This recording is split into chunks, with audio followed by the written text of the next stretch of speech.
ידבק לשוני לחיכי, לא אזכרכי, לא אעלה.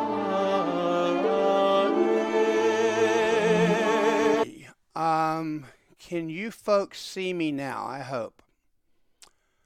I'm not quite sure what happened, but I was completely tossed off the internet. Can anyone hear me on the YouTube channel? I'm going to attempt to call Rabbi Rosenberg again.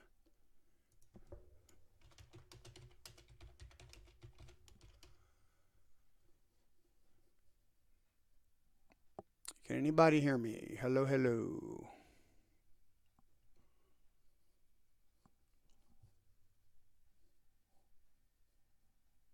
Okay, I don't know what just happened. It was quite odd. So I am going to call Rabbi Rosenberg again, and hopefully this will work. I tried calling his landline a moment ago. Oh, that's why. I tried calling his landline a moment ago and it was busy, which implies that he was still on the phone waiting.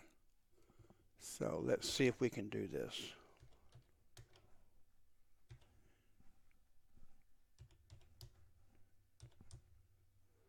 That's not his number, it's the other number. 2, 5.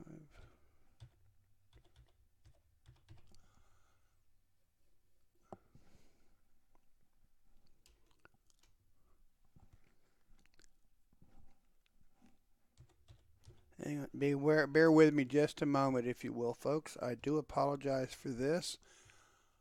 I did not foresee this situation happening. Okay, it should be calling him now. We should hear his phone ringing here momentarily. And then, Donald, I'll try to get you back once I get the rabbi back on. Okay. All right, Rabbi. I apologize. I don't know. No problem. I don't know what happened there. That was no problem. That was very odd. So let's see here. How can I do this real quick? Real quick, I need to come over here and grab your photo, so we have a nice photo to show of you. And that was definitely very odd, though. It kicked me completely off the internet. I mean, like totally, absolutely off. Right. Okay, here's your website. And here's your picture, open in a new tab. And there's your smiling face. There you go. All right. So, I really did not foresee any of that, what just happening. So, anyway, I've known Rabbi Bernhard now for a number of years. And I got to tell you that he is one of my heroes. He is a man who lives what he believes, practices what he preaches, et cetera, et cetera. And his personal story is one that is incredibly moving, incredibly powerful story. So, Rabbi, if you would, I'd like to begin by having you tell us a little bit about the place of your birth and how that happened. And we'll keep this part pretty brief because I want to get into what's going on currently in America. But I want people to know where you're coming from. Sure. Just to begin with, I want to thank you for all the help you've given me over the years. And congratulations on being ordained. Thank you. You are a marvelous teacher and preacher, and we should all have a lot of nachas, serenity from all your efforts. Well, thank you. I was born in a displaced persons camp in Regensburg, Germany.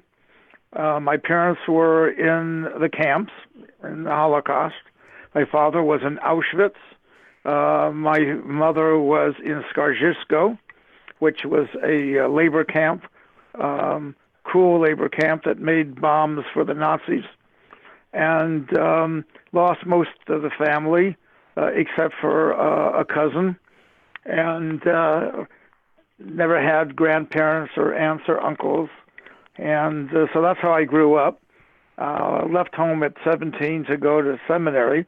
And the reason why I wanted to become a rabbi was because of the never again, that I wanted to fight against anti-Semitism, and thought the best way of doing that was to be a rabbi. So that kind of brings you up to date. Very good. Thank you. So when you're talking about anti-Semitism, you're not just somebody that read a book. You know of what you speak. Well, I grew up in the Midwest and kind of had friends in Omaha, which now is underwater, I understand, and other places in Des Moines. And I would go visit them as a teenager because I was involved with this regional youth group. And when I was becoming religious at that time and was wearing my skull cap. So people actually asked me if I had horns under my skull cap. They meant it very sincerely. Yeah. And then they wanted to know if I had a tail. And maybe they were redneck people, but they really asked sincere questions and really thought I did. Yeah. Took off my skull cap, said, nope, no horns. Of course, they thought they probably went in and out, and tried to tell them, nope, don't have a tail. Good grief. Real quickly, I want to say hi to Guy, to Marshall Reese, Susan Connor, Veronica Port, Elaine Davis, Kathy Brown, David Brown, Susan, and Marshall and Kelsey Lynn Kramer, Carol St. George. I hate when I start doing this because I know I'm going to leave somebody out that's here. They're going to go by. If I don't get your name, it's nothing personal. But we do have quite a few people here, and they're all making pretty nice comments that we hear that we would expect. Nothing particular right now. And I want to see if I can get Donald back on here as well real quick. Actually, Donald, I'm just going to let you stay on chat if you don't mind, because I don't want to get cut off again, and I'm not sure what happened a minute ago. We'd never tried that kind of a call before. I apologize. But please do comment in the chat screen. So, Rabbi, as everybody knows, we currently have a group of people in the American government that are absolutely anti-us. And we know this. We've all seen the reports, but I'd like to share one real briefly with you, because if anyone questions this point of itself, I think you need to hear. This is a published article. Washington, D.C. Dateline. Freshman congressmen are often surprised. Well, we're going to skip that part of it. This is about Alexandria Ocasio-Cortez. And also about Ilhan Omar.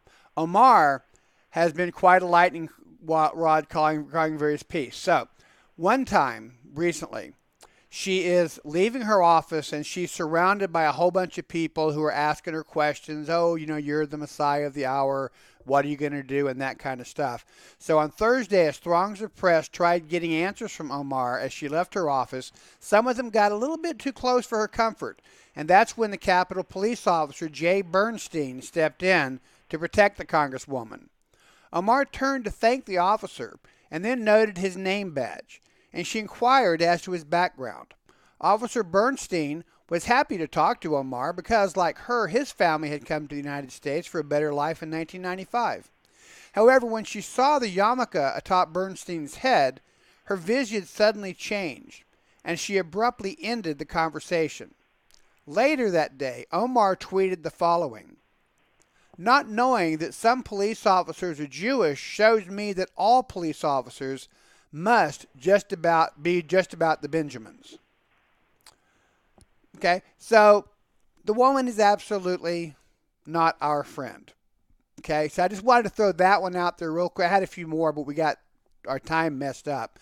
But Rabbi, we are seeing all around us anti-Semitism being mainstream. I did not have the experiences that you had, but from my understanding and experiences, it looks to me like, once again, we're living in the 1930s.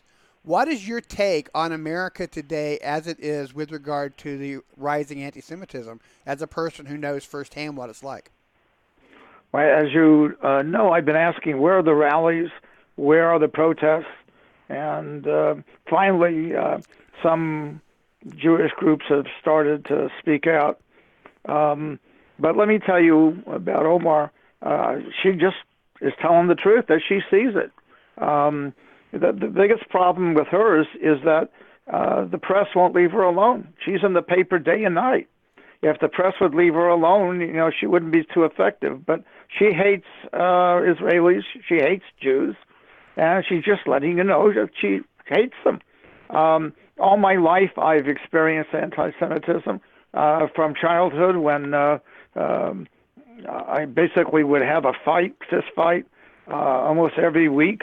It was called Christ Killer around Passover. We lived in a poor neighborhood, so I didn't live in a Jewish neighborhood.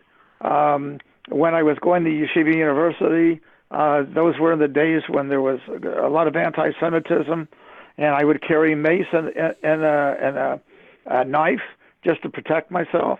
I took karate when right before I was ordained and became quite good at it. And to me, the 1930s was an era where the people had a leader getting involved. The name of that leader was Hitler. One person can make a difference. And we're living in an era where I think one person that's an anti-Semite in Congress can make a big difference.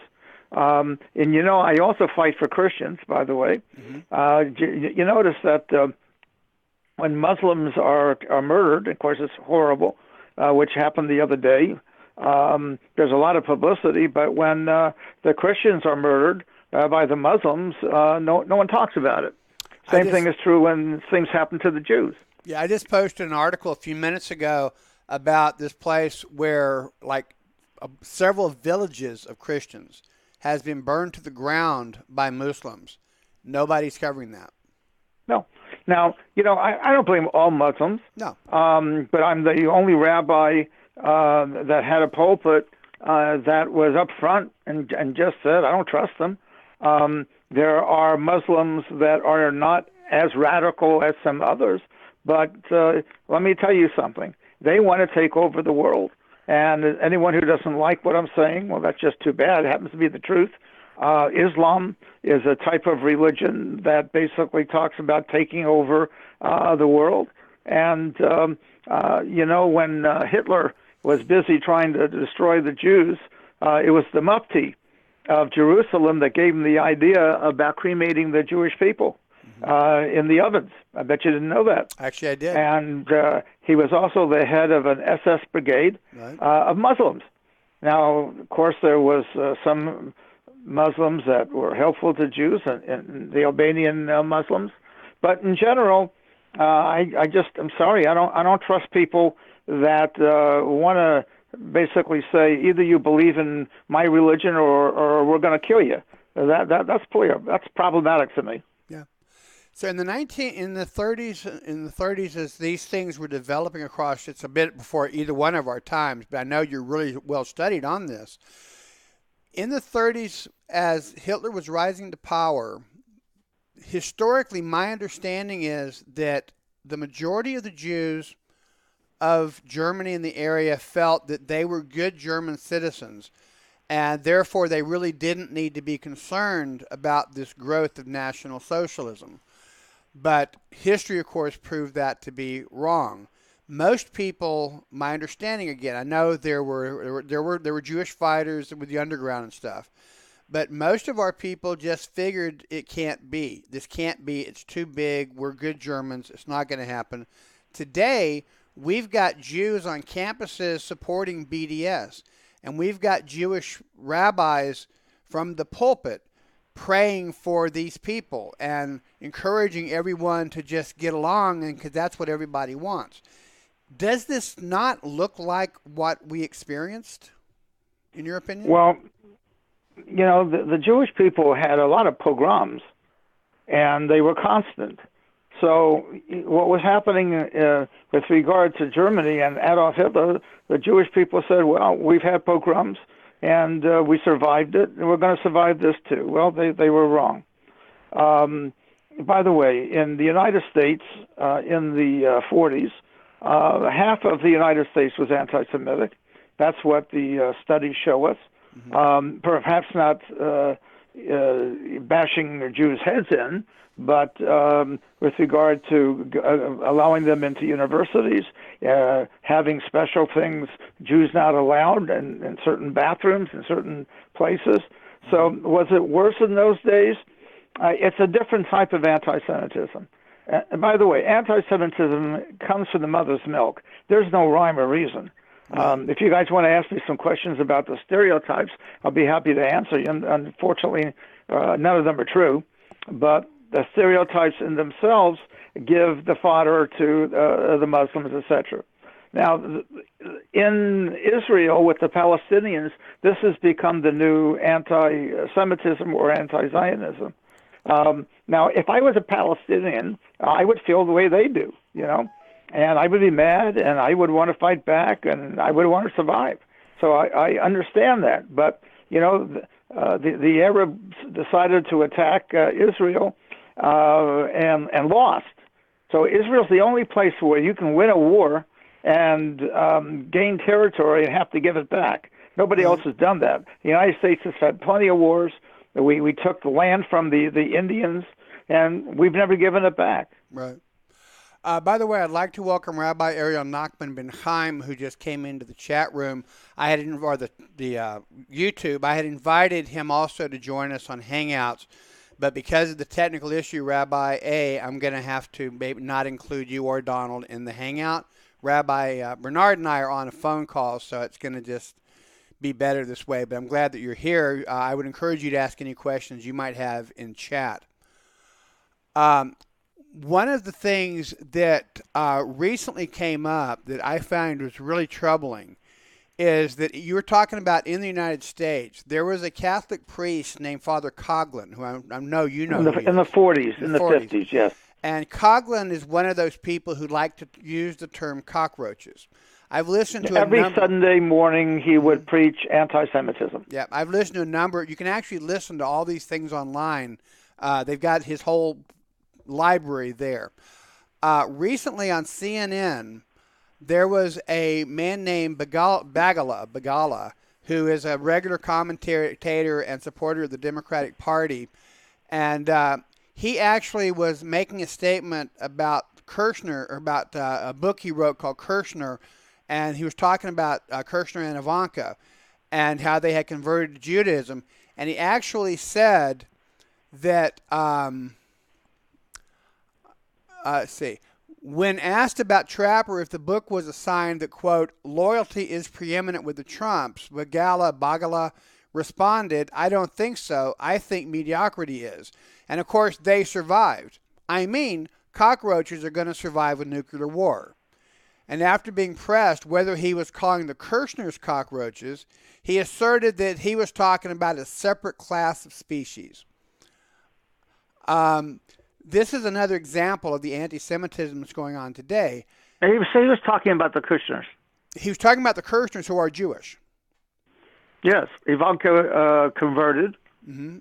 and her husband went to yeshiva and has always been religious. Yeah. So we've got top people on CNN now, even referring to Jews as cockroaches. And what happened in Africa, in the horrible mass slaughter that happened there, that phrase was also widely being bandied about cockroaches. And then, of course, Louis Farrakhan said publicly that he doesn't like being called an anti-Semite. He's not an anti-Semite. He's an anti-termite. I mean, none of these terms bother me because I grew up in this. Right. But what bothers me is that our young millennials, etc., and most of the Jewish population that's liberal, and I won't even mention the rabbis, that most of them that are liberal, they don't get it. Right. They don't understand that another Holocaust could be on the way, and people say, oh, Holocaust could not happen. Well, let me explain. If Israel gets into a war with Iran, and there's some nuclear bombs going back and forth, hydrogen bombs, and all of Israel is destroyed, well, where I come from, that's called a Holocaust. And if Israel's ever destroyed, you can forget about the Jewish people. They're doomed. It's all over. Yep. And if we have people like Omar in our government who no doubt will blame American Jews for the attack on Iran, it doesn't take much imagination to see such a thing coming here as well. I personally, Iran's funny. We're talking about Purim, which is around the corner of that. We're talking about Persia and Iran. Mm-hmm. The people there, most of them are very nice. They're educated, and boy, they would like to get out of the mess that they're in, but they can't. No doubt. So I kind of feel sad for that country, but we got to worry about them. What percentage of Germans though were Nazis? It was like 8 or 9%. Very few. Very few were actually Nazis. Most of the Germans were people like Schindler. They're good people. They're just living their lives. There was an article that came out. I've been saying all along for years that in Poland they were as bad as the Nazis, and there was a whole debate on that about a year ago. Mm-hmm. And the State Department finally let out the secret that what I've been saying was true because they opened up the files. Anti-Semitism is nothing new, but we got to fight back. That's what you have Israel for. Thank God we have Israel. And we can't let anyone touch Israel, and we have to fight everyone and anyone that wants to annihilate Israel. And this nonsense about two states, that's all you need, a whole state of people that want to destroy you and murder you. That's all you need. Yeah. These people don't want peace. They want a piece of Israel. They want to drive the Jews into the sea. Right. They've said that. They don't even recognize the state of Israel. So these young rabbis or liberal rabbis, they are the worst that could possibly be because they tell their people, you should, kumbaya. Kumbaya with the Muslims and kumbaya with your enemies, and everything will be fine. And by the way, I'm going to repeat this. If the Jews are in trouble, the Christians are in trouble. So I fight both for the Jews and the Christians. Amen. That's good. Guy Bertosky says, never stop an enemy while they destroy themselves. Ammo is sometimes hard to come by. Mm-hmm. Kelsey Lynn says, I recall reading about a Jewish leader, in quotation marks, that actually was protesting against allowing European Jews into America during the 40s. Needless to say, I was shocked. And how about today? I mean, we have these Jews who are actively supporting BDS. I mean, it's just... Listen, you had Rabbi Weiss, who did not allow the 400 Orthodox rabbis who came to the White House to plead for the Holocaust people in Europe. He wouldn't allow them to meet with Roosevelt. And no offense, but Roosevelt was an anti-Semite, and I don't mean that necessarily in a bad way, because most people, again, 50% were anti-Semites. Roosevelt wanted to win the war. He didn't want to save the Jews. That was a byproduct. Mm-hmm. They could have bombed the lines to Auschwitz. That's another discussion altogether. But we had an anti-Semitic Secretary of State Hole, and you had Rabbi Weiss, who was the head of the Zionists. And so are things all that much different? Not really. So what is different, I think, is that when I was a student at Yeshiva University, and I used to fight for Soviet Jewry, and when we had a rally, we had 250,000 people, 250,000 go to Washington and protest. Now, they had a rally in New York, they got 50, and maybe they'll get 100. But we had 250,000. That tells you a lot about what's going on with our young people. That's very true. Very true.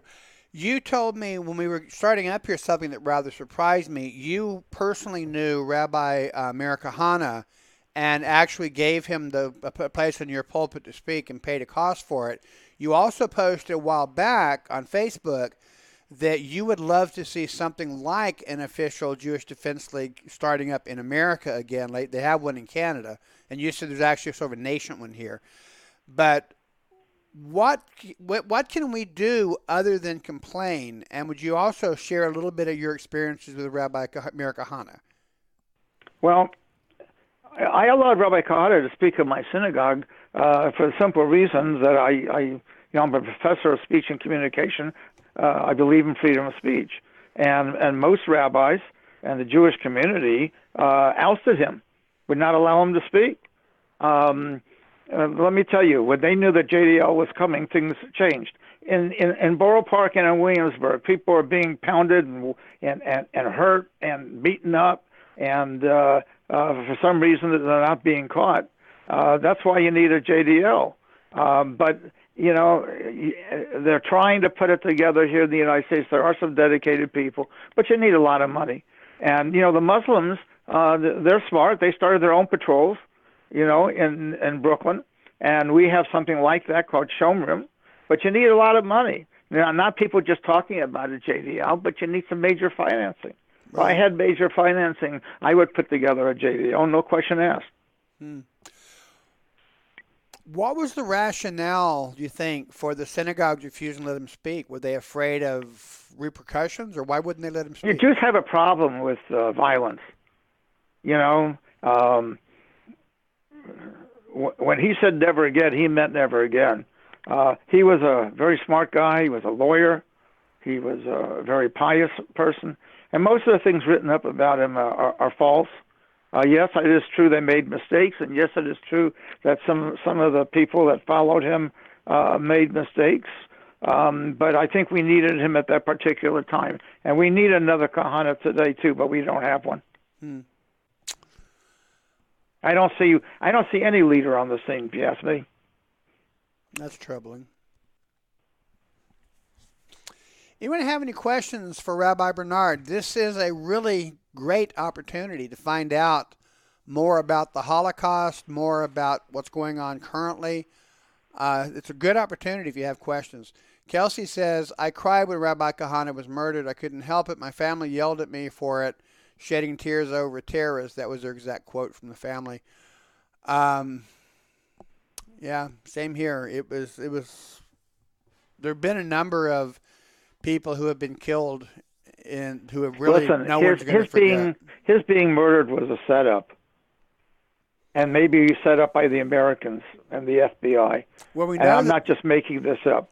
My closest friend is Meir Kahane's attorney, and he was standing next to him when Meir Kahane was shot and murdered, and the blood was all over him. And I can tell you, you know, there's all sorts of whispers that Kahane was an informant for the FBI and sorts of other things. But this didn't just happen with some blind, imam that wanted to murder him. This was a setup. Well, the guy the trigger guy was a member of Ali Kwan, or he was committed to Ali Kwan, and worked basically as the first. It was like the first terrorist hit in the United States from Muslim sources, from my understanding. Mm-hmm. So it was completely structured ahead of time. Well, it was the blind sheikh, you know, but it was the same blind sheikh from 9/11. It was a blind sheikh that murdered Kahane. This was the same blind sheikh, though, from the first 9/11, the first attack on the Twin Towers? I don't know. It may have been. I don't know. You don't know about that. Okay. But the bottom line is, I don't know what's true. I don't know what's not true. Right. All I know is when someone attacked me, and I'm a little guy, you know, and I pounded back at them, they had respect. And that's all I know. If you want to get beaten up and you don't want to fight back, you know, that's another story.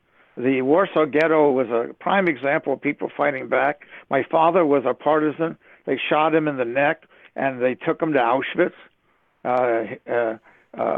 So, you know, I know all these stories. I know what's real. My parents would tell me about the Polish.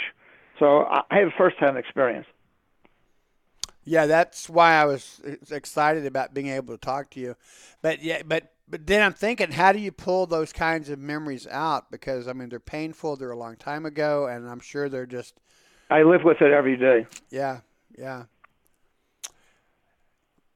So, do you have what would be your advice to the American Jewish community and the American Christian community who stands with us? Fight back. Learn how to defend yourself.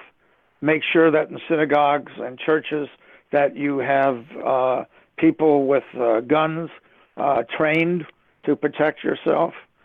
Jews and Christians have to become one and unite because we are faced by an enemy that wants to destroy both of us. We need to start speaking out. I speak out, and I was banned from Facebook again today. Big deal. What did I put something on about the Holocaust, and I was put in Facebook jail. You believe that? The liberal media will not publish me. The liberal media will not put me on TV. I used to have my own radio show in the 80s. I had Kahana on and other people. I used to be a regular, for those of you who remember, on the Mort Downey show. I was the rabbi in the Mort Downey show. Oh, and that's right. That was me. Yeah. And I was the one who revealed to America the skinheads. We went after the skinheads, and we pulverized them. I may not, win every battle that I fight. Again, I'm old now, but I'll tell you one thing, I'm going to strike first. Right. So this Holocaust post, was it? Tell me about that post. Why? What kind of a Holocaust post would get a person banned from Facebook? I don't know. I put on there that what the State Department found out about Poland, and all of a sudden I get a thing with that statement saying I'm banned. Wow. So another guy called me Hitler. So maybe that guy complained against me on Facebook. I have no idea. Call a Jew Hitler. That's pretty neat. But that's the game. You call Trump Hitler. You call a rabbi Hitler. That's the game. Yeah, you have written me. They said this is because you previously posted something that didn't follow our community standards. This Right. comment goes against our standards on hate speech, and so no one else can see it. And then Right. someone responded by saying, Rabbi Rosenberg is the bravest rabbi I know. He tells the truth and does not back down. He is a friend to all of us and serves as a compassionate rabbi to those who need help. He has worked since the beginning for President Trump, unlike other rabbis who get awarded for their support because they bring in money. He does it for the sake of us all. Support him. I started Rabbi for Trump when he was running in the primaries. I know. I helped and you with have that. supported Remember? him since. I helped you with that. We set up our own. Sure did. We set up Rabbi for Trump, and then that other woman stole it from you. That's right. And you set up Echoes of the Holocaust, and I thank you for that. Echoes of the Holocaust. So, where did they nail you at for the post? Was it in Echoes or was it somewhere else? Where did you post the thing that they didn't like? On a Polish ancestry, with a site called Polish Ancestry. And there you okay. Okay. I mean, it makes a little bit more sense because you're accusing the Poles of what they did, but it's on a specifically one there. You had this. Well, it was a Newsweek. I posted the statement from Newsweek, so that's against community standards. Come on, Facebook is anti-Semitic too, Oh, I know that. It's a shame that someone like Zuckerberg is. Please. But yeah, but there's another example of capo. Right. I know that in Echoes, I think it was Echoes, we had somebody in there that was reporting you almost weekly. Yeah. And I was able to figure out who that person was and I kicked them out and banned them from all of our groups. They were in a couple of the other groups. I'm sure there's more, so please keep looking. Yeah, we had another one today. It wasn't about you. This guy reported someone else, but I kicked him out too. You got to understand. Here's the problem. And this is true of Jewish rabbis. This is true of Christian ministers. They've got board of directors. They get paid good money now today. It's not impoverished time. Right. and they're afraid to say anything that will get them in trouble.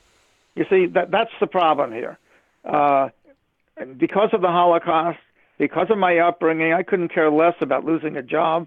I couldn't care less about being in trouble. Couldn't care less about any of that. God wanted me to speak the truth because my family was destroyed. Simple. And that's what I do, and no one can stop me. Excellent. Good for you. Honestly, it is an honor to know you, and I truly do mean that. Well, it's an honor to know you also. You really are absolutely awesome. We're going to go ahead and stop for our break now. I know you had mentioned that you had some back issues, so you might need to go ahead and go at this point. So I want to tell you it's such a great honor being on your show, and I hope that people found it interesting. Thank you so much, Rabbi. Hopefully we'll be able to have you back again.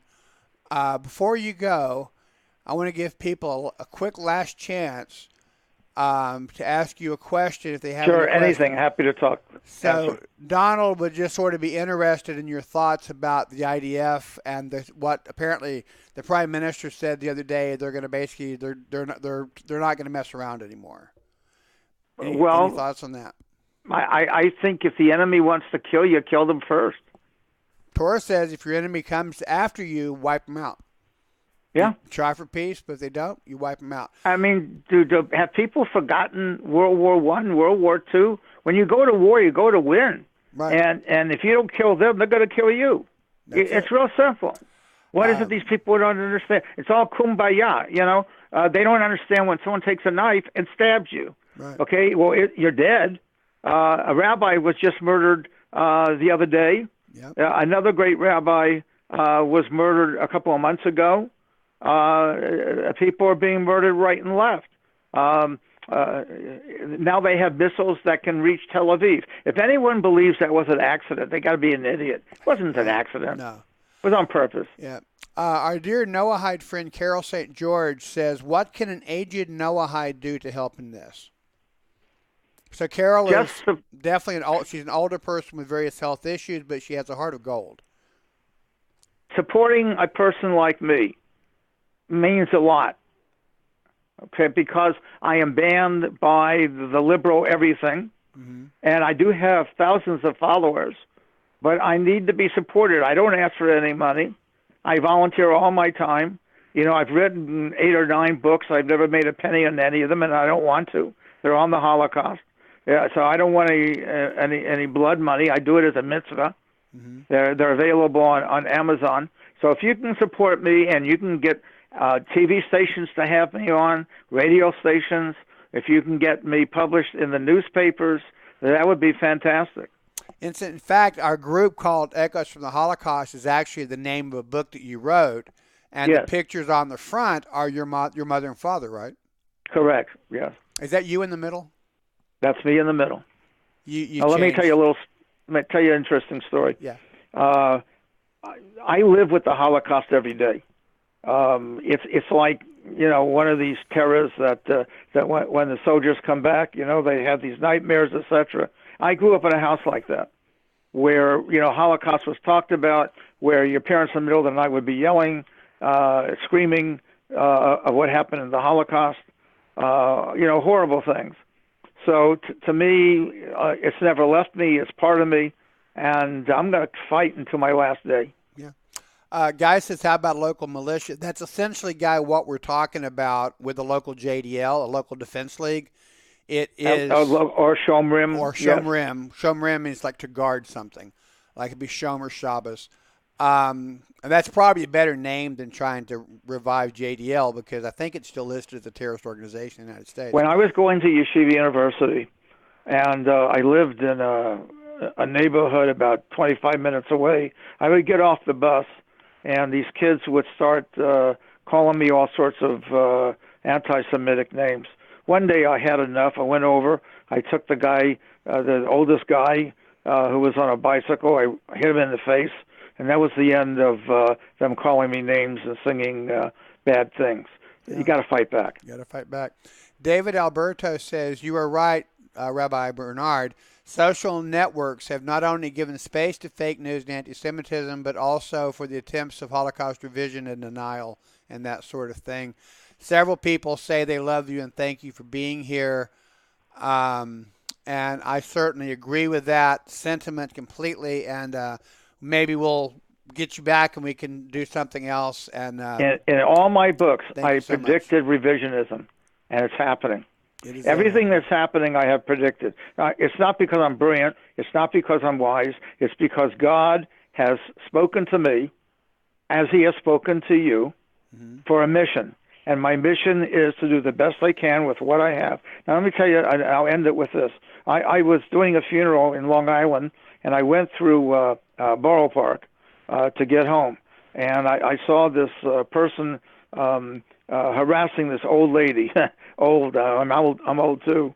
I stopped the car, I went out, and I punched him out.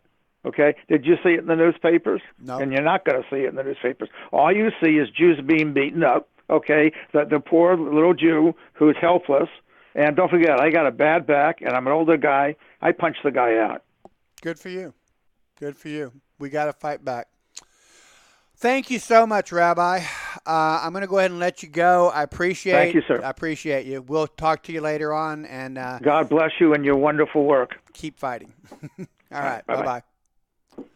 We're going to go ahead and take a break. We will be back here, Bezrat Hashem, in about 6 minutes. And I'm going to call Donald during the break and get you back on, Donald.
And we are back.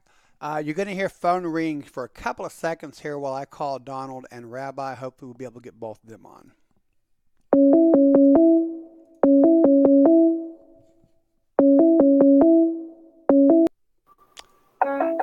Hello, Donald. Hello, Donald. Okay. Hello, Donald.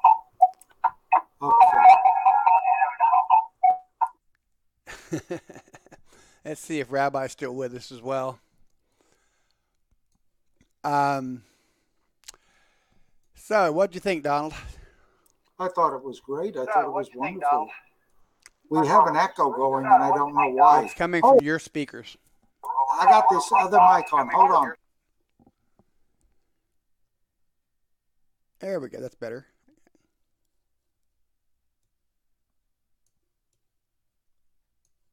You there? It wasn't on your end. It was mine. I left the other Yeah. show live. I killed it now. All right. Sorry about that. That's right. I was pretty sure it was there. I think maybe Rabbi A has left us. I was hoping he was going to be here because he'd probably have some really interesting insights also. But yeah, Rabbi Bernhard, though, is a fascinating man. Every time I talk to him, I learn more about it, and I did not know. I knew he looked familiar. It's because the Mort Downey show, I saw him on there. Yeah. I kept thinking, man, he looks so familiar to me. I don't know why. That's why. It's been a long time. It's been a long time. Many moons, as they say. Brooke Hashem, we're old enough to remember it. Yeah, and still around to talk about it. Yeah, that's even more amazing. So, I was very, very impressed. Learned much of what many did not know. And real quickly, I want to address a topic that many didn't know as late as 1965. Had it not been for the Mossad carrying out a couple of assassinations, Germany would not have continued their trials of those who were involved and killed all the Jews. Yeah. They They kept wanting to stop them, and the Mossad kept saying, or the Israeli Right. people like Eli Wiesel and others kept saying, nope. Yeah, the Mossad, I've watched a couple of videos that have been put out on what they did. Mm-hmm. And because of that, and because of how they were able to find people that no one else could find, the Germans did not like being out-trumped. Right. And they pursued it and extended their Nuremberg trials and everything else. Because they just knew it was going to continue. And it did. One of the things is you could In almost. fact, it even is going on today. If you recall, not too long ago, they arrested a man in, forgot which state now, and took Yeah, it him was back. here. Yeah. Pardon me? It was here in the U.S. I remember that. Yeah. They took him back, and he was sentenced, even though he had health problems, everything, he was put in prison. Yeah.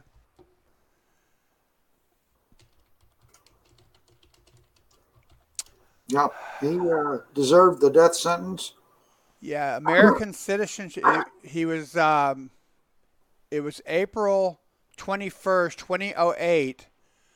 The Nazi Guard lived a quiet life in a racially diverse corner of New York City for decades, having lied in his U.S. immigration papers in 1949 about the type of work that he did Right. during the war. But Tuesday, he was deported to Germany, ending a 14-year battle to remove him from American soil. The expulsion of the former guard, Jacques Palige, rid the United States of at least one known surviving Nazi war criminal suspect still residing in the country, bringing a close to a long and hard period and that kind of stuff. It also had a President Trump who had pressed strongly for Mr. Palige's removal. People don't know that.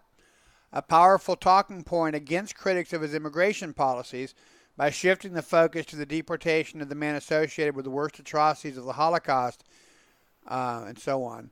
And then, of course, they go on to blame him for it because this is the New York Times where I found this. Mr. Police. Don't you realize that anything that goes wrong is going to be blamed on President Trump? Oh, I know. Yeah. Okay. In 2004, a federal immigration judge ordered that Mr. Palige be deported, but for years, American officials failed to get any other country to take him. And then finally, Trump announced that he had secured the deportation and kicked him out to Dusseldorf Airport early Tuesday, where he was taken in a Red Cross ambulance to a nursing home near Munster in northwestern Germany. Sarah Huckabee Sanders, Mr. Trump's spokeswoman, said in a statement that the United States will not tolerate those who facilitate Nazi crimes and other human rights violations, and they will never find a safe haven on American soil, although this guy did for a great many years. Well, remember, he falsified his paperwork, so you can't really go and say 100% it was the U.S.'s fault. I'm not saying that. I'm just saying, yeah, there are Nazis living here, and they have pulled it off. But it is certainly a very sad thing. I've got a book over here actually on my shelf called Nazi Hunters America, and it's got a whole bunch of stories. That's the videos that I'm watching. They produced them. Yeah, it's like these stories, man. I haven't seen the video, but reading this book, I've read it twice now. It's like, wow. You want me to send you the link for a couple of those videos? They are among us. Yeah, that'd be good. Okay. Let's see here. Susan Connor says there's a movie on Netflix called Denial, the story of Deborah Lidstadt fighting the Holocaust denial. Yeah, I have to look that up. Guy says, I want to revisit the militia topic I was alluding to without advertisement and in like groups of 4 small groups, maybe taking donations. No, Guy, you're never out of line. I've never seen you be out of line here. What JDL technically, well, in fact, he's saying he doesn't want, because he was using the term JDL on his post earlier. But what the rabbi is actually talking about, if I'm understanding it correctly, is essentially creating like a list for people who volunteer to be shomrei, to be guardians of synagogues and Jewish stores and that sort of thing, and having it be exactly that, small local groups of 4 or 5 Jews who can be counted on, or more than that probably if you're in a city, but who can be counted on to, like, if there's like thoroughfares that, because we're not supposed to drive on Shabbat, so if there's thoroughfares that we typically walk to get to the shul, that the shomrei would be there defending us along our walkway, and that they would hang outside of the synagogue looking for suspicious vehicles. It's essentially what you're talking about, Guy. Only, Guy, for political reasons, I'd refrain from the use of the word militia and just either come up with a Jewish word or a group of security people for our synagogues, okay? That would be more appropriate, because the other sounds like, well, because in Texas news, okay, they refer to the militias that we have outside of Austin that are under some heavy-duty watching. Yeah, it is I agree with what you're saying, Donald. But it is a constitutional term that we can establish militias to protect only ourselves. When you're talking about the government going against the government of the United States, and that's not what he means, I'm sure. I don't think that you're accurate on that one. I think anybody can legally form a militia to defend themselves from anybody. So I think the Jews could do that. But I do agree with you, though, because of the way the word militia is used. Right. Probably better if we used a different term. Semantics is what we're getting into. It's semantics, yeah. Kelsey says, was Operation Paperclip involved? There were many Nazi operatives brought into America by our own government just to help with the space race. No, I don't think that Operation Paperclip would have been directly involved in anything like this. No, that was strictly Mossad. Yeah. And they were not in any way cooperating with the United States government or any other government, with the exception of Israel. And the Israeli government, in fact, did not, as still today, they don't have a lot of control over Mossad. Okay, well, let's not get too much into the secret police. No, they're not a secret police. Mossad pretty much operates like, I mean, they're good guys because they're on our side, but there's lots of They stories about. protect Israel. I know that. As I know you that. might say, Secret Service would protect the United States. That's why I said secret kind of a thing. Yeah. Yeah, They do things that the government has to officially have no knowledge of sometimes. You got it. There's a good way. Right. We don't know you if anything came up. Never heard of you. Right. No, I totally support them, of course. But I don't think Operation Paperclip would have been involved in that one, and that sort of a thing. Operation Paperclip is more just an educational way to make what happened tangible to people. When you're talking, we always say 6 million, but everything I've seen says that there were actually more than 6 million because there's 6 million cases we can confirm. How many? There's the key to it right there. You just said it, Rabbi.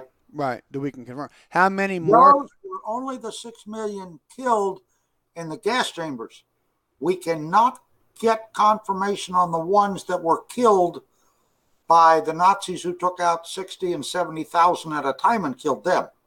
Yeah, it's a collection of bones and debris and that sort of thing. We can confirm 6 million perished. We know objectively that it was quite a bit more than that, just of Jews. No counting system could possibly be that accurate. So 6 million is actually the bottom estimate. Rabbi? Yes, sir. Let me point out that my mother, blessed be her memory, and my father, blessed be his memory, both were in various gas chambers, or, I call them gas chambers, death camps, whatever you want to call them. The gas chambers actually where they got rid of the bodies, but yeah. All right. They were not only doing chemical, but they were going through records, and those numbers accumulated. Their personal numbers didn't accumulate to 6 million, okay?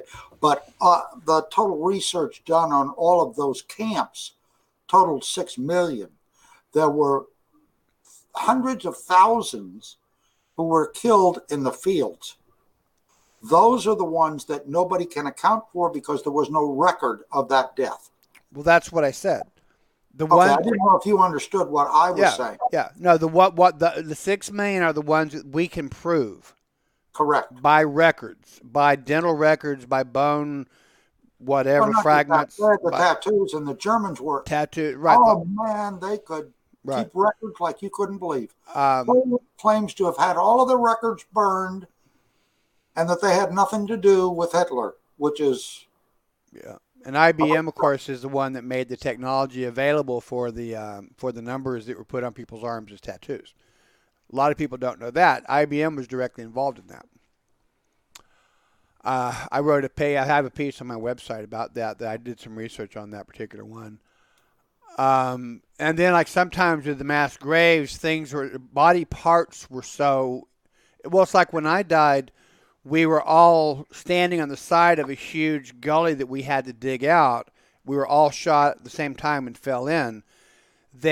When the Nazis were getting closer to some of the camps, the inmates were ordered to dig up the bodies and rush them into the crematorium to get rid of the evidence. But at that point, there was so much decomposition and things that there was simply no way to do such an accurate count. So I always like to say at least 6 million. Because they kept so many records of every single thing that was done. They did it in the earlier part of the war. But as the war progressed, they were still keeping it. The Nazis were Germans in general, I suppose, if you want to talk stereotypes, but they're excellent bookkeepers and that kind of thing.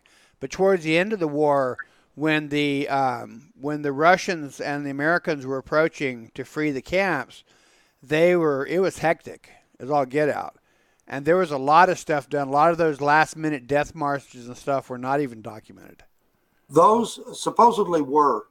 Because they had not. The numbers. That was the problem. They had the numbers because every time they would use the gas chamber, Everything was recorded. Every time that people were killed, all the tattoo numbers were recorded. In most of the time, but towards the end when things went crazy, a lot of times it didn't happen. Trust me, I know what I'm talking about. That I don't know. I can tell you stories that no one wants to admit, but very truthful, and that was because my mother was there, my father was there. Right. And towards the end there, they would go into the hospitals and find these high-ranking Nazi guys hiding in the beds as patients, and they knew right away.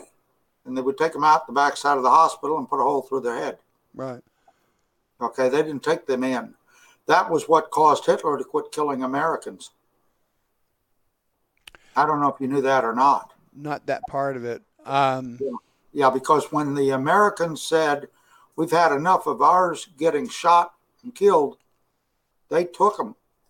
Yeah. Okay, and took them around the back of the hospital, and just, that was it.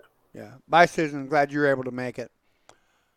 Yeah, it's a bleak period. And if you have, if you've done the research, I've got links on my, I have a site called I have a section of learnamoona.com called The Great Awakenings. And I have a section in there that links periods of the Holocaust, especially regarding the United States. And I have a link to Rabbi Father Coughlin's speeches. And if you want to have ice flow down your spine, go listen to Father Coughlin. He was the Rush Limbaugh of his time. I'm not saying Rush Limbaugh is an anti-Semite. That's not what I'm saying. But as far as just being a major figure that everybody knows, he was the equivalent of what we would now think of as a Rush Limbaugh. Father Coughlin was loved by millions, listened to daily by millions upon millions of people. And some of the words that came out of his mouth, it would make your skin crawl. I sat... For everyone to realize, in case they did not know this, here in the United States, until Japan attacked us, we were not getting involved with it at all. America was hardcore isolationist at that point. Right. And once Japan came in, that was it.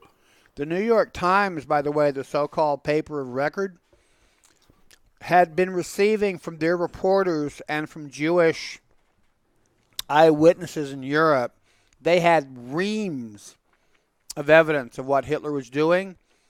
They intentionally covered it up because they supported America staying isolationist. The New York Times, the paper of record, intentionally concealed solid evidence about the Holocaust and what was going on, and they did that for several years. It was a huge cover-up. It wasn't until they wanted to build up American hatred of the Germans. That was the first time that they let all of that out. And when they let that out, they didn't just say Jews either. They said all sorts of people, handicapped, et cetera, and so forth. Right. Delane's got to go. Thank you for being here, Delane. I'm glad you're able to make it. By the way, before anybody else leaves,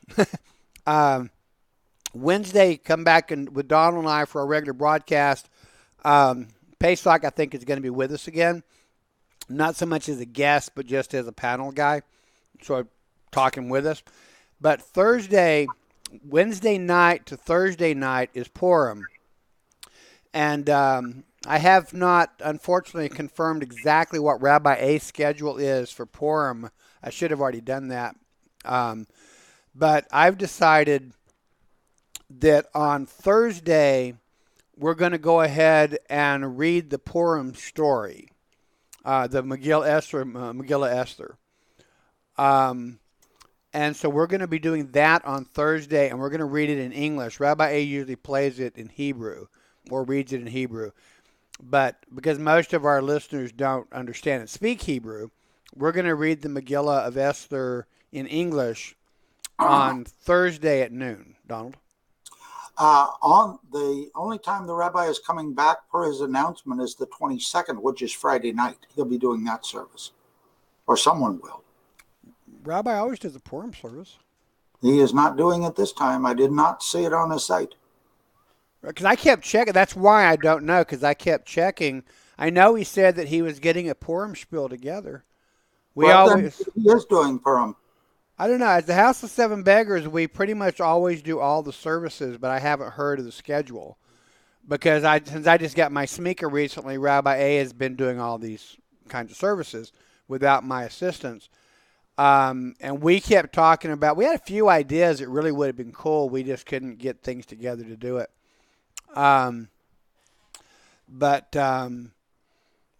So I'm going to do that at noon on Thursday, Eastern Time Zone.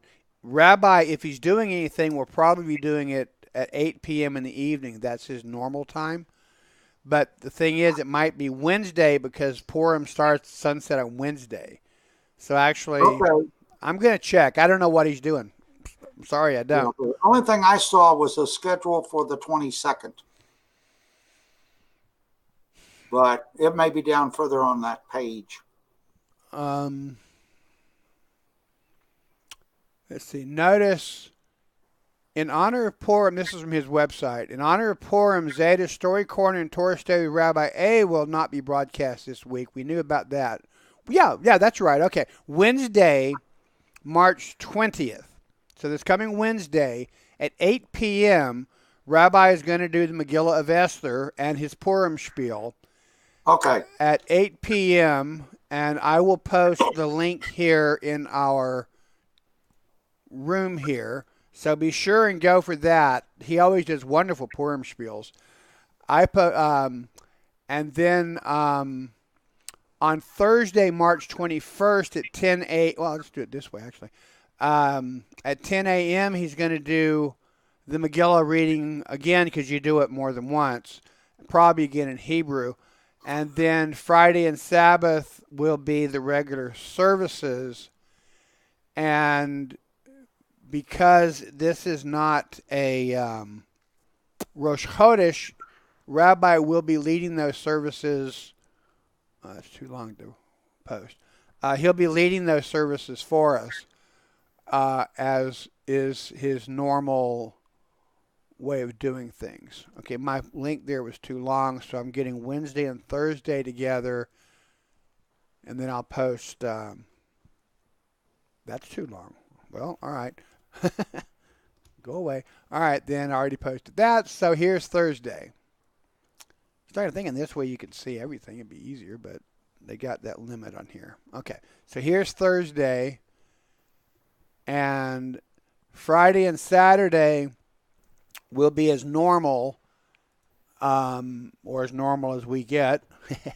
Here's the link for Friday night service, and here's the link for Shabbat morning service, along with the Parsha reading and that kind of good stuff right here. If you have not yet bookmarked the House of Seven Beggars, we are coming up with a new website. I think the URL is going to be the same.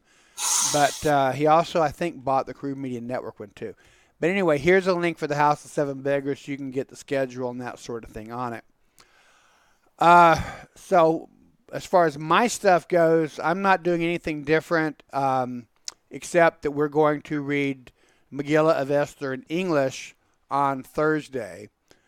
And I may come up with a little bit of a Purim spiel like I have the last 2 years for you as well. I think that would be wonderful because there are many, including myself, who do not understand enough Hebrew to understand the service completely. And I think it is very important. About 4 years ago, we invited, we was in California, we still live in California. We invited some friends over, and that they made that comment after the Purim spiel that they had they'd never heard it in English before. They're Jews. They grew up in a religious household. Every year they heard it, but they heard it in English. I mean, they heard it in Hebrew, and Correct. they never knew what it anything meant about the story, and they were just really touched when we read it in English. So I've always committed myself to doing that each year. to doing it in English ever since then. Some years I've done it twice. Some years I've done it once. Because I'm now associated with the House of Seven Beggars, and Rabbi will be doing it twice. I think once is for me to do it is going to be plenty. Well, keep in mind that many, many times here in America, there isn't enough time because both parents are working, that kind of thing, for them to take the time to really teach Hebrew, what it means, and that kind of thing. And it just is not done here that often. Just that simple. Yeah. It's important, though. It is. Yeah. But we're also a country that only teaches one language in school. I mean, you go to Canada, they learn both English and French. Right. All right. And you go to Mexico, and they only teach Spanish there. And this is a problem that we have as a society, and it needs to stop. Just like now they've ruled out in some states teaching children script. They only learn to print. That's and true. I think that is very sad. I agree with you. Things are always pretty messed up, unfortunately. And the Chinese, they learn how to speak English and Chinese. They also learn Russian and something else too. Yeah, well, the United States was, for a very long time, we existed as our own little world. And all you needed was English. Oh, yeah, I remember when you used to open up anything in the United States, it was purely in English. Today, we get instructions in English and Spanish and French. And now when I get my medical supplies, they come with all sorts of languages, including Hebrew. Right. Of course, what they didn't bother to mention is many of those products actually were made in Israel. True. One thing I think is sort of funny is there's this commercial about, have you ever noticed how Europeans always tend to speak several languages and we in America don't? The reason might be is because they use this language service. It's called Babel, right? Yeah. Where does Babel come from? It comes from our Bible, from Torah, right? About the only major language you can't learn on Babel is Hebrew. Yeah. Go figure that one out. Wouldn't you think that we'd have Babel? That you'd be able to learn it on there? Well, there could be a couple of reasons they don't teach it. One, Babel may have been invented by Jews who, over in Israel, and they didn't want people to know that. No, I think the reason is that I think it's more sinister. Well, I do too, but I don't want to say it. But anyway. However, I do understand that one day those problems will all be solved. It may not be in my lifetime, but they will be solved. That is true, no doubt. May that day come soon. So I appreciate all of you guys coming. I hope that you enjoyed. I hope you enjoyed the presentation that we did here with Rabbi Bernhard. I'd like to be able to get him. I'd like to have him come back and do some more topical things, like focus on this topic or that topic. He is an incredibly learned man. He has really experienced Judaism in a way that even a lot of religious Jews don't, because he was always religious, but he wasn't in the middle of like some of the restrictive stuff. So like, for instance, he was able to host Mir Kahana in his synagogue and said, basically, I'm doing this whether anybody likes it or not, which if you know Jewish culture, that's a big deal. Let me say this, and had I been live, I would have also said the same thing. He and my mother, blessed be her memory, had one very thing in common, and that is that both of them would rather be right than president. That's why I wrote, and you didn't bother reading it to him, learn to lie and you could become president. Oh, I didn't see that one. I just saw the other one that you said. Yeah, so it's an interesting thing that in our politics, we have these things going on. Let me also tell people that it is really interesting, but the Minnesota Democrats are starting a movement to recall Omar. You have confirmed that. That has been confirmed, yes. Okay. They are very upset with her.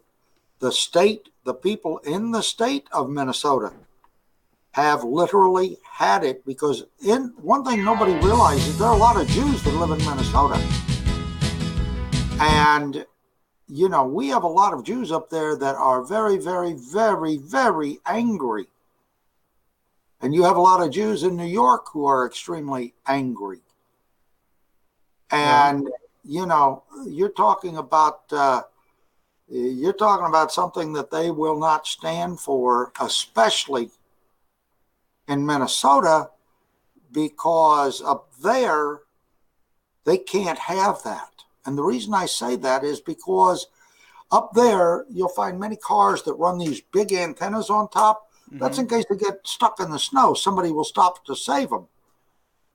So all of a sudden, there's a Jew, so they're going to encourage people to leave that Jew to die. We don't do that. And Minnesota doesn't do that. They're not that way. Anybody remember Mary Tyler Moore? Sure. Her show was done there in Minnesota. Okay. And there are many shows that were done in Minnesota. And so the people of Minnesota, that was not what was represented. She never covered her hair or any of that garbage until she made it to Congress. Or did you know that? I heard that one, yeah. Okay. They are fed up with her. They know, and she admitted she had attended a jihad meeting, the whole schmear. It is evident by her talking, and when you tell me this woman does not understand what she's saying, mm-hmm. All right, Nancy Pelosi just found out from California she's not going to win a re-election. She's not going back.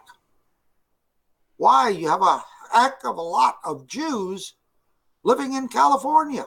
She's not going back. You also have the representatives from that state who are at this point fed up with her. You have her own colleagues right now threatening to leave the Democratic Party if it continues. I mean, you've got Democrats who literally are blasting her and blasting Omar and blasting Cortez. They have had it. Well, hopefully you are correct. Yeah, it's a very serious thing. The terrible part that I just saw was they hired the former director of the Democratic Party for Fox News. What's going to happen there? That one was like, wow. Yeah. I tell you what I think, honestly. I think that Fox News was upset because they're not going to get to host any of the Democrat debates. And I think that they've decided to just go ahead and become the new CNN. I don't know, but I do know that right now they are in deep, deep trouble. If they don't, if they don't, Guy wrote something that is true, and if she did that, she violated federal law to become a United States citizen. Why? Because she didn't immigrate saying she was married to her brother, which is illegal in this country. Totally. Right. Okay? That's a violation. That could get her deported. Well, say, David Brown corrects me and says Babel is anti-Semitic in nature. Babel is the Hebrew, and it means Babylon. Yeah, you are correct. That was my pronunciation. But they're referring to the Tower of Babel. That's what they're referencing with that. Right. So we have to be careful with a lot of things. Now, I want to say that I know in San Antonio, as an example, they hire police officers who are off duty to protect every single shul in that every single Jewish place there is in San Antonio, especially after what happened up in Dallas area. I believe it's Garland, if I'm not mistaken, where The cartoon thing? yeah. It was Garland. They get very, very conscious up there, as they do in Austin. The Chabad up there is very involved in that, by the way, especially after the bomber. That was a little bit much. Oh, you know what? I'm sorry, I didn't mean to cut you off. Veronica sent us a link to Operation Paperclip. I thought you were talking about the paperclip thing that happened not far from here, the Paperclip at Children's Museum. This is Operation Paperclip. This is different. By the way, did you hear the latest on the Clintons now? Thank you for that, Kelsey. I'm going to repost it with the HTTP so people can click it. Oh, I see why you didn't do that. It's too long. Did I see what, Donald, about the Clintons? The Clintons thought all their little things would be going away. Mm-hmm. They have now reopened the investigation. Yeah, I heard that too. Okay. So we may learn a lot about Benghazi, a lot about her, and President Obama may be called before Congress.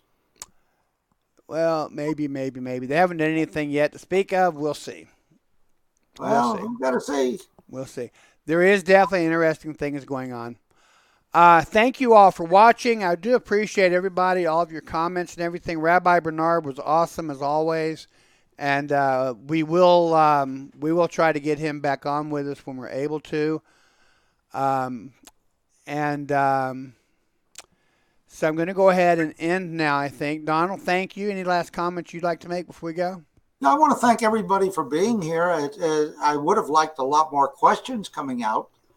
That I would have liked. And I'm just saying that. Okay, I'm not chewing anybody out. But, we do need to do that. The other thing I'd like to see us do, and we're back on Facebook for the next broadcast with Rabbi Rosenberg. I would certainly appreciate everyone making sure that we invite everyone else. And this is something we can do. The rabbi goes through so much for these shares that he does and for these programs that he brings to us that, Guy, it's not just asking a few. It's putting the thing up on Twitter, putting it on Facebook, that the show is live. Because when they realize it's live, they tend to want to come and see what it's about. I don't know how many were actually here, other than I think I saw a high number of 12. Rabbi, do you know how many actually checked in? Yeah, concurrently, we only had 11 people at the same time. I don't have the total people yet, but it was not very good ratings. I do want to say this: we didn't advertise it enough. Number one, number two, we advertised the heck out of this. Well, no, you did. I didn't promote it enough. Okay, and everybody else didn't share that thing. The ads. And, we did have 3 people who did share it that are here, by the way. So thank you guys for sharing it. I appreciate it. Yeah. And I do want to point out one more thing here, and I'm going to embarrass the rabbi, but I'm going to say it anyway. If you look at the end of the credits, he lists his PayPal account, I believe, where people can send gifts if they wish. And this rabbi is literally, out of the little bit of money that he and Ahuva received from Social Security, and it isn't a lot. I received more than those two put together, I think. Okay? We need to help the rabbi, so that he can continue, because he's actually spending all of his own personal money on everything being here. And I would ask you, if you find that you do have a little bit of extra, I don't care if it's $1, if it's $5, if it's $10, he could always use that help. And I would appreciate you taking a look at the credits at the end. And God be with every single one of you, and God bless all of your gifts. Thank you for that, Donald. I appreciate it. Yeah, we definitely would appreciate any assistance you might be able to give us. That really would be appreciated. I appreciate that. On a sort of a related topic, by the way, people have been saying, why can't we broadcast on YouTube out on Facebook? Frankly, the reason is money. There is a service that if I could be pretty sure of about $50 a month in donations, where we could be broadcasting on several different services, programs, sites simultaneously. Everything costs money. And we are doing what we can do, and that unfortunately is limited. Like I Donald also was saying. want to explain why we went back to Facebook. We were looking at more than 100 people a week. We often had over 900. Yeah, We got some serious hits. We were getting so few on YouTube that it really was not beneficial. And that was it was a long discussion because we had hoped for a large popularity on YouTube. Well, we're still on YouTube, but it's only recorded. We're still here live, but it's also left. If you go to the rabbi's site, it's also listened to, and over 1,000 people are listening to it on the Facebook side. It's just that he is so well known through all the years here. This is the reason we didn't change to MeWe, I think, or Me. That was part of the reason. MeWe doesn't offer nearly the options that Facebook does, though, either. Yeah. There is no Facebook has no competition thus far. I wish they did. Really I wish they did, but they don't. Miriam, very nice thank you. That makes me feel good. That's another thing I like is for people to say thank you. And Rabbi, thank you so much for your time tonight, and thank you for having Rabbi Bernhard Rosenberg. Now I remember who he was because he was outspoken, and I was getting, Yeah. And remember, it came to you. Now I know who he is. Yes, right. yes. No, okay. he's a bigwig. I mean, he is. I've been trying to get him to do these broadcasts with me for quite a while, and he's just so busy. And the other day, we were just talking, and it was like, we could do that. So he just wrote me, incidentally, on by PM, and said, excellent show. I hope you taped it for the rebroadcast. If yes, please share it. You are a major talent. Have me on anytime. My honor. Thanks for your friendship. So we will definitely be having Rabbi Bernhard back. That was something that we didn't share with him that I wished you had, and that's when we get him on Facebook. He's looking at around 1,000 people saying that. That's a lot of people. We get a lot more people on Facebook than we do here, for sure. So that's why we went back to Facebook, like Donald explained. But then also I'm going to put these onto YouTube, so they'll be on my YouTube also. And just a final reminder before we go, we're 5 minutes over so far. Sorry. Don't be sorry. But please do subscribe to my YouTube channel. I need to get 100 subscribers, and last time I checked, which is right now, I've got 78. So I need another 20-something. I need 100 subscribers. I have 78. Then I'll be able to get a nice URL. It'll be youtube.com/learnamuna, as opposed to all the numbers and stuff, which is just crazy. Open up 28 Facebook accounts. True. I'm not going to do that, but if someone else wants to, I wouldn't complain. You can subscribe you can subscribe to any channel on all of your Facebook accounts. Or YouTube accounts rather, so I don't care. I know that when we were trying to get Rabbi A's the new Karub Media Network up there, I know of people who did that, who opened up a few extra ones for that purpose. You can get free email addresses easily enough. So get a free email address, go to YouTube, stick it in there. I'm not saying cheat. I'm just saying work within the system effectively.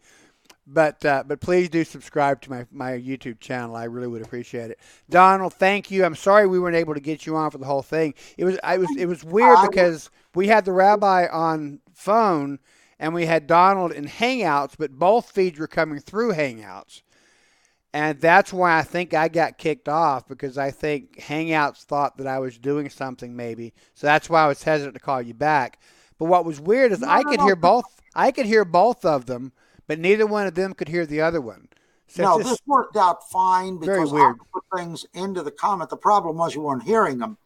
And when I think, this was the reason I sent you the message on your phone, that we're not live anymore.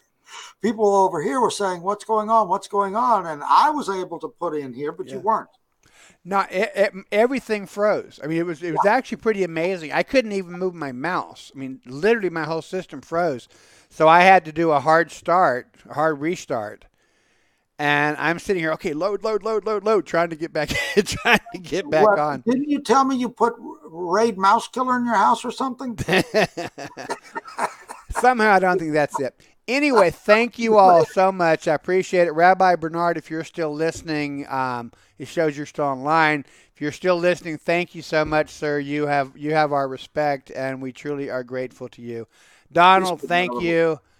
And I'll stay on after the show. Okay. But in the meantime, we are out of here. Thank you, folks. God bless you all.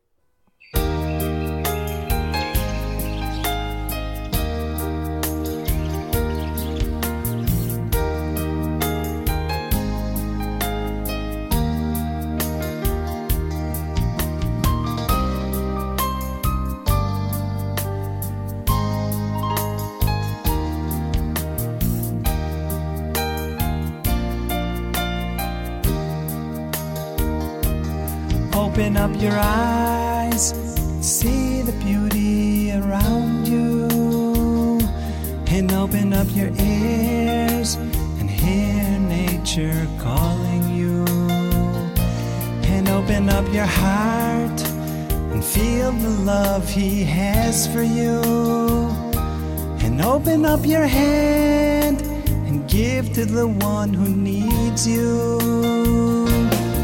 We got so much to do. The day is here for you. We got mitzvahs to do. That's all we got to do. And if you're feeling down, don't be alarmed. Just look to the one above and ask him for his love. For the secret to success is being very strong, knowing deep down inside that you're not at all alone.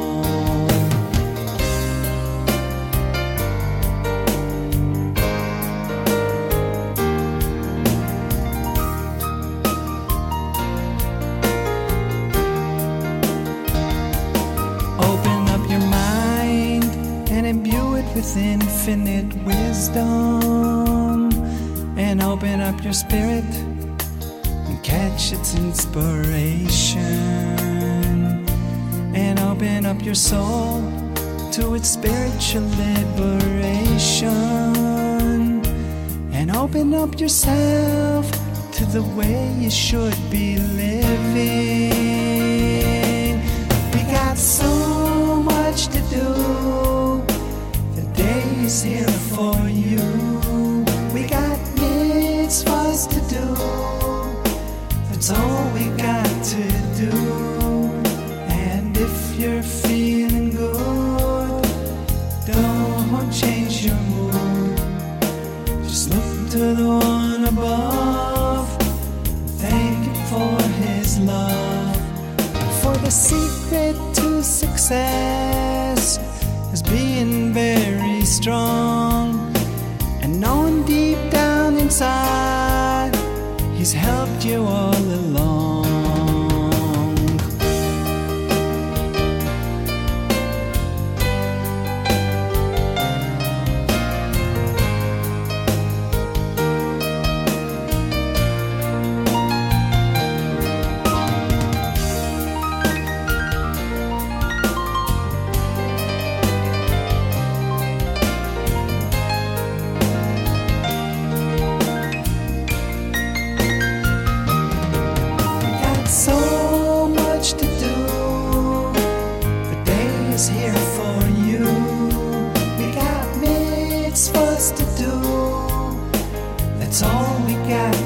do. And if you're feeling down, don't be alarmed. Just look to the one above and yet thank him for his love. For the secret to success is being very strong and knowing deep down inside that you're not at all alone. Open up your eyes, see the beauty around you, and open up yourself to the way you should be living.